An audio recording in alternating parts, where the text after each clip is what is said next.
Hey everyone, happy Sunday. I'm back, and first and foremost, I want to say thank you to our new subscribers. Um, it's always great to have people here and joining the channel and helping us grow. And I'm glad you all like the format of this channel. A little history. This started out with my daughter Allie about a year ago. Said, "Hey, Dad, you should try doing a reaction channel." And I thought, well, yeah, I watch reaction channels, and it's an interesting phenomenon. I like when somebody else likes a song that I like. And I thought, oh yeah, this will be a fun little project, something to do on a Sunday.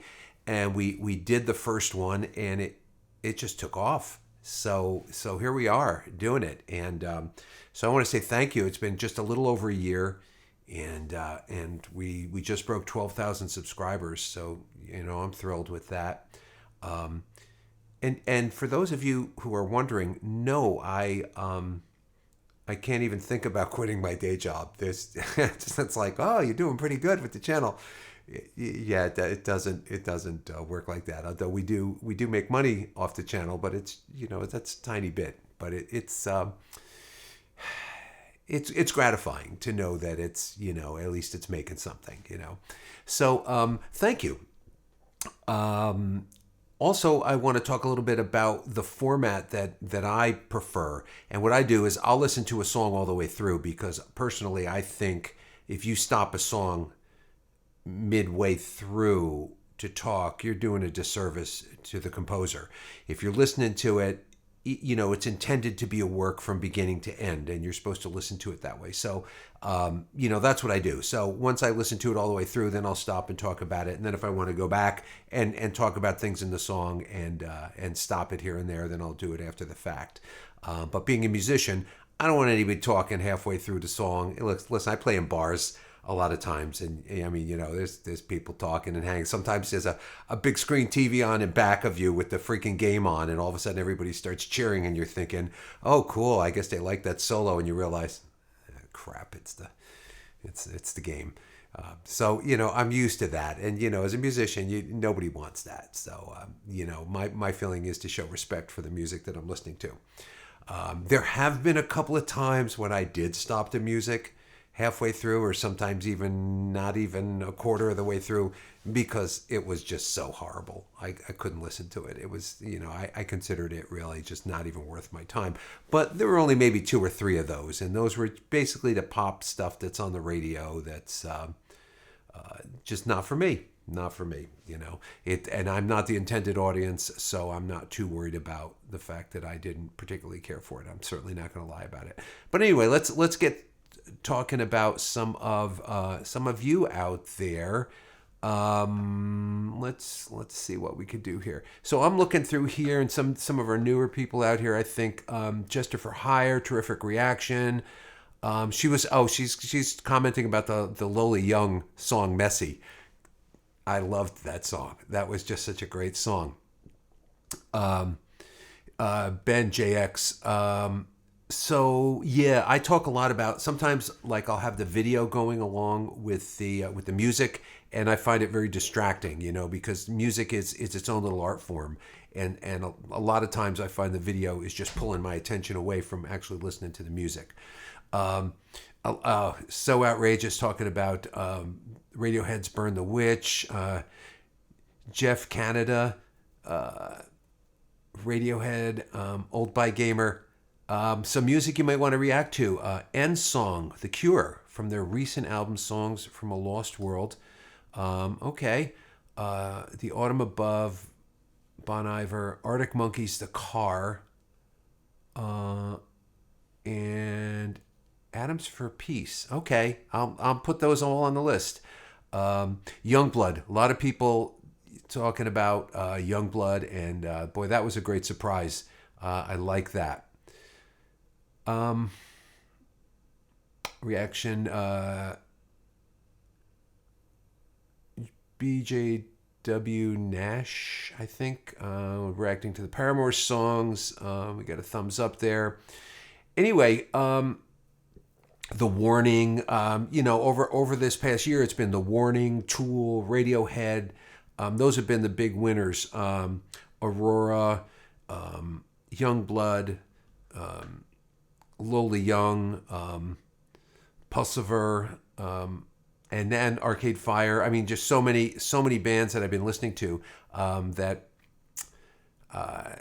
it's just great. It's just a great experience. Kind of opening my eyes up to a lot of stuff that's going on.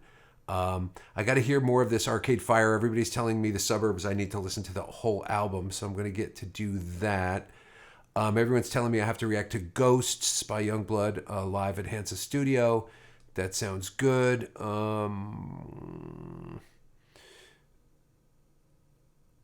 What else do we have here? Talking about The Suburbs, Youngblood.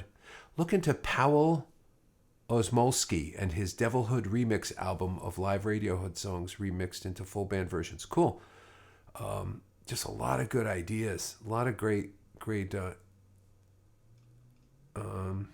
suggestions here. So many things, and the great thing is people from all over the world. It's just really, really cool. So let me think. Let me pull a song out here to react to, and let's see what we're gonna do here. So let me go back up to the top, and let me just grab the first thing that I see here, which is and this is funny too. Jester for Hire said talking about Amy Winehouse. I'm sorry, talking about Lola Young. And saying that she went to the same school as Amy Winehouse. Love her song and her voice so much. I like her voice too.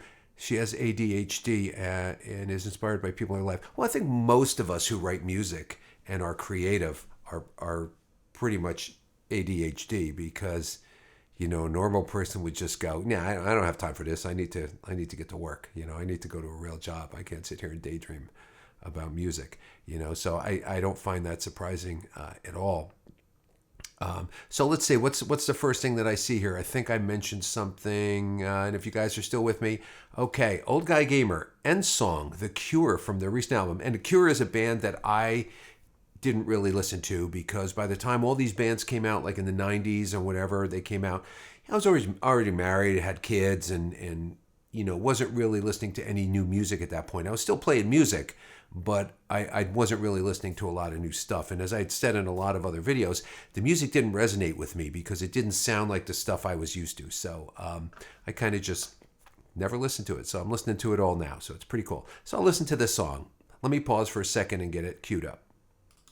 Okay, so I have it queued up here. And as I was getting this queued up, I saw that it was the record company is Universal Publishing Group. And I know that's the thing that I think it was Rick Beato was having so much trouble with them blocking all this stuff. So hopefully, also I have the video here. So if this doesn't go through, you'll see that the video is out of focus, whatever, blocked. So I can put it through. So let's take a listen to this. So this is End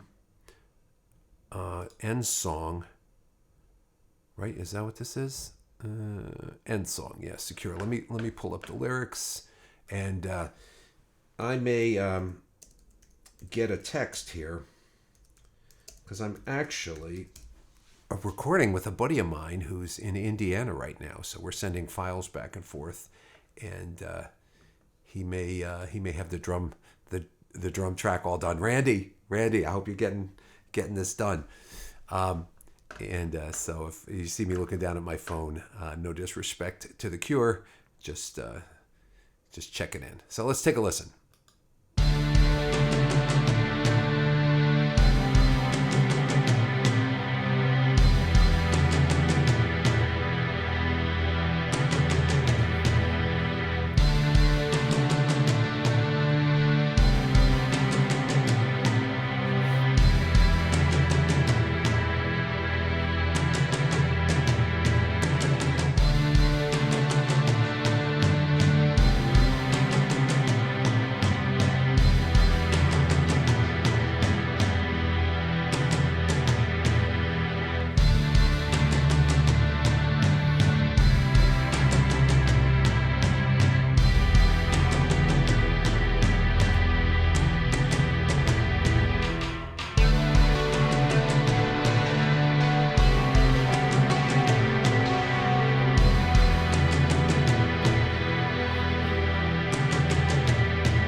D?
It's all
Wow, that definitely is a heavy, heavy song.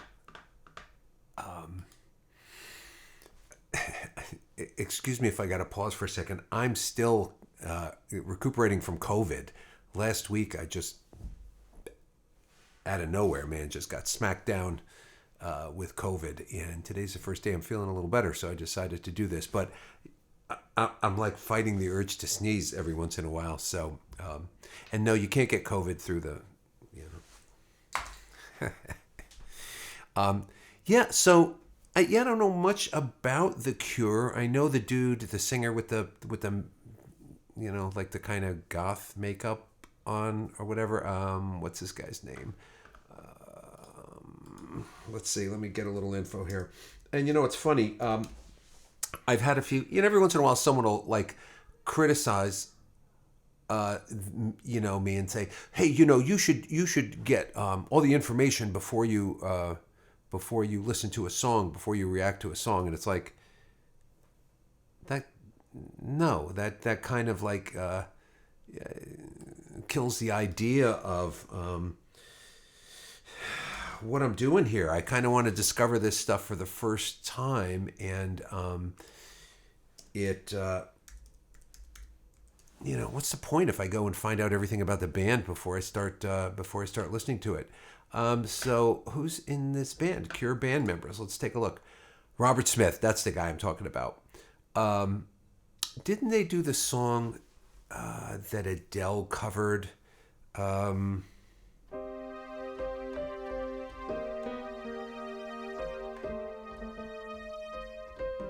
What was it?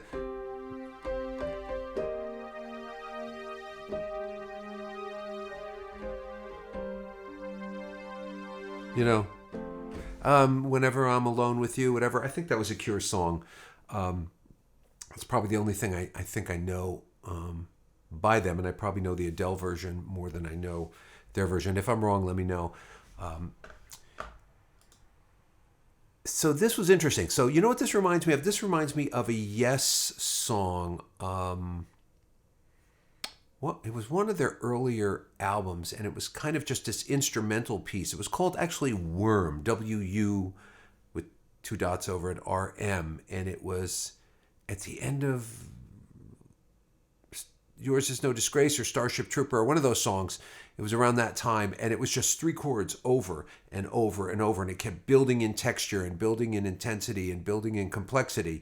And this kind of reminded me of that, where you had 3 chords which sounded like,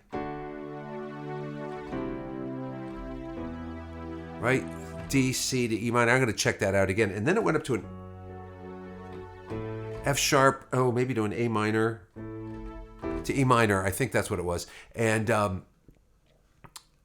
but you know, same thing, building in intensity, building in complexity, and you know, the lyrics are, you know, I like this. You know, this is you know, relatable. You know, to someone who's just, you know, whether you're depressed because of life itself, or you're just disoriented with the way things are going, or you're just looking at your life and saying that, you know, life has passed me by, I'm older and nothing makes sense anymore.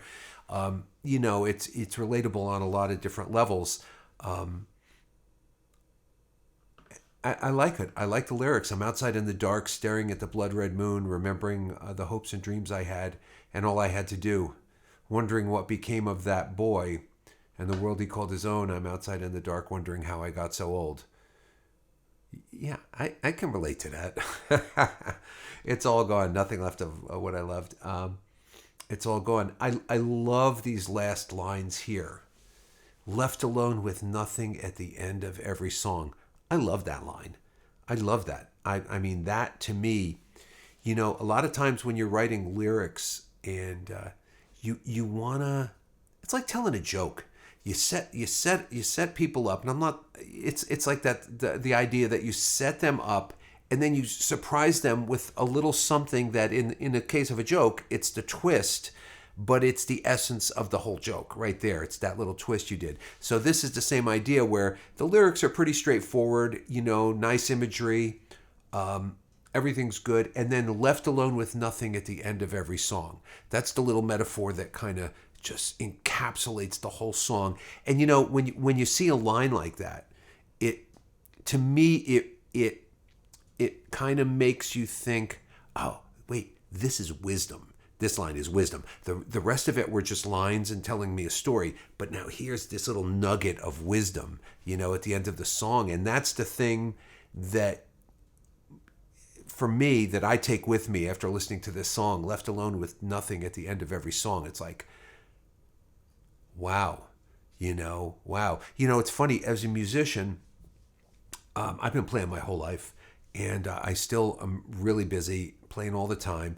And you're out with people, you're having a great time, and everybody's laughing, and you're having a couple of beers, and everything's good, and everything like that.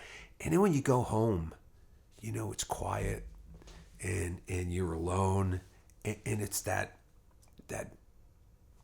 boomerang effect of having such an up evening, and now it's just like, oh yeah, I'm back home, it's quiet, and it's there's a part of you that, or at least a part of me, that sometimes when I'm in that situation where I think, well, this is depressing, and left alone with nothing at the end of every song just brought that whole concept right to mind. And so I think it's really good. I like it. Now I'm wondering, I don't know the context of this album. I want to go back and see where this song is placed in the album, because to me, this would be a good final song, like the Beatles at the end of Abbey Road, the end.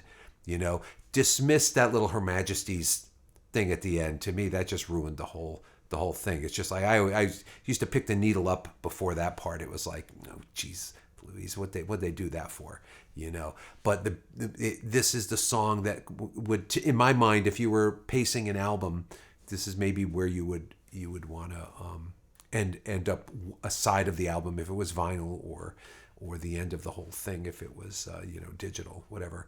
So I'm wondering about that. So I'm going to take a look and see what that's about. Let me go back. I want to take a quick listen to the chords. I think I heard D, C, and E minor. And I love the drums all the way through there. It's pretty much the same thing all the way through. And, you might think to yourself, well, it's the same thing over and over and over and over again. But as it builds in complexity and it builds in intensity, it becomes fresh again, And then when they hit that F sharp over there, let me hear what that's all about.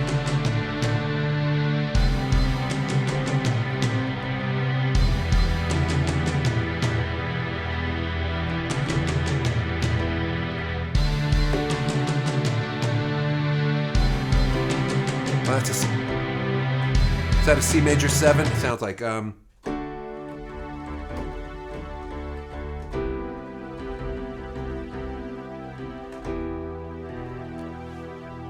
and that's what it sure sounded like.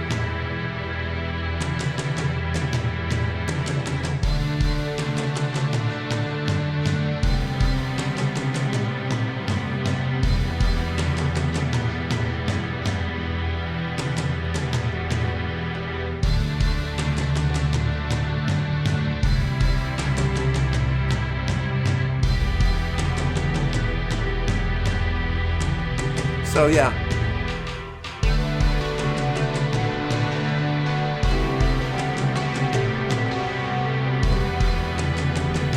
Yeah, and then at some point they go up to that, which sounded like an F sharp. Let me go towards the end there, because I knew they were doing that over and over.